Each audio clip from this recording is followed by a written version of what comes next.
5 bentuk durhaka kepada orang tua yang sering dilakukan tanpa disadari.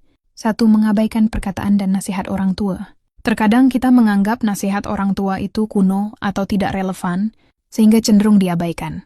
Meskipun tidak membantah secara langsung, sikap cuek atau tidak menghargai nasihat mereka adalah bentuk durhaka secara halus. Orang tua berbicara bukan untuk mengatur, tapi karena peduli.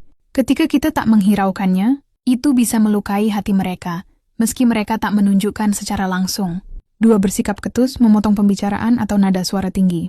Kadang karena lelah atau emosi, kita menjawab orang tua dengan nada tinggi, ketus, bahkan menyela saat mereka bicara. Ini sering dilakukan tanpa sadar, apalagi ketika sedang tergesa atau sibuk.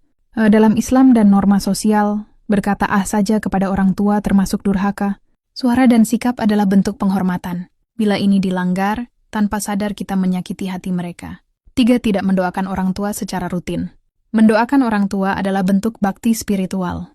Banyak dari kita lalai mendoakan mereka, terutama jika sudah sibuk dengan urusan pribadi. Apalagi jika orang tua sudah wafat, doa anak sangat penting bagi mereka di alam kubur. Doa anak yang soleh adalah amal jariyah bagi orang tua. Lupa mendoakan sama saja melupakan jasa dan kasih sayang yang dulu kita terima tanpa syarat. 4. Lebih mengutamakan orang lain daripada orang tua. Saat kita sudah menikah atau punya lingkungan pergaulan sendiri, kita kadang lebih cepat membalas chat teman atau pasangan, tapi menunda-nunda ketika orang tua menghubungi, atau lebih cepat membantu orang lain daripada orang tua sendiri.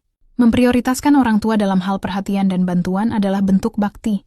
Jika tidak, itu termasuk durhaka secara perlahan dan halus. 5. Mengeluh saat diminta bantuan atau merasa terbebani. Kadang orang tua hanya ingin ditemani, dibantu sedikit, atau sekadar ditemani ngobrol. Tapi jika kita mengeluh, merasa terbebani, atau menanggapinya dengan malas, itu adalah durhaka yang tak terlihat. Orang tua tak akan minta banyak, tapi jika yang sedikit pun kita keluhkan, mereka akan merasa tidak lagi berarti. Itu bisa melukai hati mereka sangat dalam. Durhaka tidak selalu harus berupa perlakuan kasar atau membentak.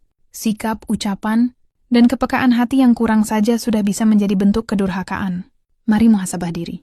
Jika kita masih punya orang tua, muliakan mereka sebaik mungkin. Jika sudah tiada, kirimkan doa yang tak terputus. Karena ridho Allah tergantung pada ridho orang tua.